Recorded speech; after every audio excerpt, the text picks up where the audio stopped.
গতকালকে সকালেও তার আগের দিন রাত্রে আমাদের আসার কথা পরিকল্পনা করতে করতে সকালে এসে দেন আমরা প্রত্যেকটা ঘর তল্লাশি করেছি।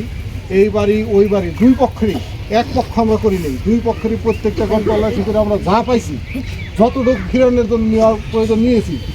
সর্বশেষ এই ঘটনার যদিও এই পক্ষ ওই পক্ষ যারা মামলা হয়েছে তাদেরকে আমরা পাইনি, কিন্তু তারপরে দুই পক্ষ সমর্থনযোগ্য এই যে আমার এক চাচা ওনাকে নিয়ে গেছি, ওই যে আরেকজনকে নিয়ে গেছি। কিসের জন্য? শুধু নিয়ে গেছি যে তারা এদের উপলক্ষে আমাদের কাছে আসুক, যাতে আর মারামারি না হয়, যাতে এই ক্ষয়ক্ষতি না হয়। তারপরে আমরা 2টা পর্যন্ত পুলিশ মোতায়েন করে রাখছি এখানে। 2টার পরে যখন নাকি ওরা খাইতে গেছে সেই দুর্ঘটনায় ঘটে গেল। আল্লাহ আমাদের মাফ করুক, আমরা কত দূর ইতে গেছি জানি না এর পরবর্তী কী হয়। যাক, সবাইকে ধৈর্য ধারণ করার তো তৌফিক দেখ এবং সবাই ধৈর্য ধারণ করুন। আল্লাহ আমরা যতটুকু পারি আইনগত যতটুকু আছে আমরা সহায়তা দিব এবং তার বিচার আমরা করব। আমরা তো বিচার করতে পারবো না, আইনগত যতটুকু সহায়তা করুন লাগে এবং যা করুন লাগে আমরা তাই করব। ঠিক আছে, শুধু আপনারা সহযোগিতা করবেন।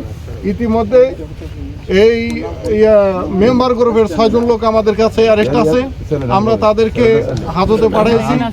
আর আমরা এই মামলা রুজু হওয়ার পরে আমরা যা যা করুন লাগে আমরা তাই করব। আমরা প্রতিশ্রুতি দিচ্ছি আপনারা শান্ত থাকবেন এবং আর যাতে করে দ্বিতীয় কোনো ঘটনা না ঘটে। এই যে লোকটা মারা গেছে উনি আসছে সদ্য বিদেশ থেকে, সারা জীবন কষ্টার্জিত অর্থ নিয়ে আসছে, আজকে বাড়ি এসে কিন্তু আমাদের থাকতে পারলো না। তাই আমরা আইনগত যতটুকু আছে আমরা সহযোগিতা করবো, ইনশাল্লাহ সবাই ধৈর্য ধারণ করবো।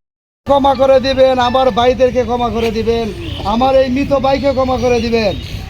আর যদি আমার ভাইয়ের কাছে কোনো ধরনের লেনদেন থাকে, কোনো পাওনা থাকে, আপনারা খাল্লি গ্রামে এই মাইয়িতের জানাজার নামাজে আপনাকে আমাকে আমাদের সকলকে এই মুহূর্তে জানাজার নামাজে অংশগ্রহণ হওয়ার তৌফিক প্রদান করেছেন। ওই রব্বুল ইজ্জতের জন্য সমস্ত প্রশংসা, উচ্চ আওয়াজ বলি আলহামদুলিল্লাহ।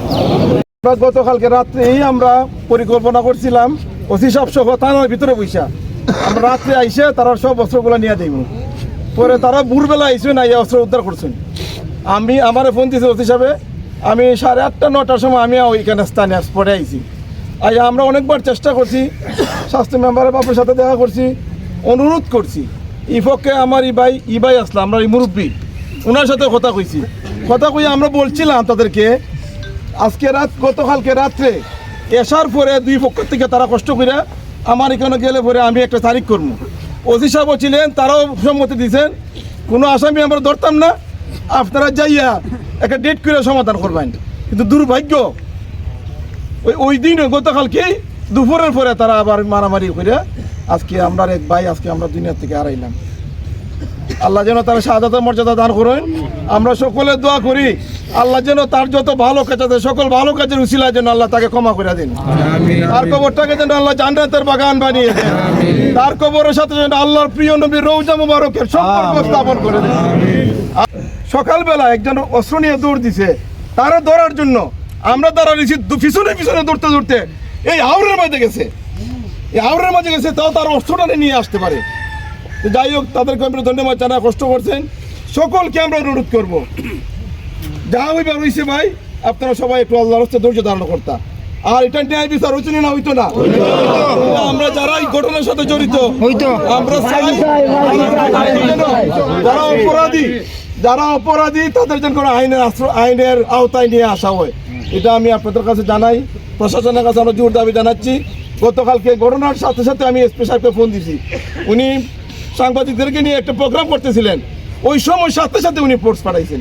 যাই হোক, আমরা দুর্ভাগ্য, আল্লাহ যেন আমার এই ভাইকে জান্নাত নসিব করেন, তার জন্য সবাই দোয়া করবেন। আর তাকে আমরা সবাই মাফ করে দিছি তো, আল্লাহ যেন কবুল করেন। আসসালামু আলাইকুম।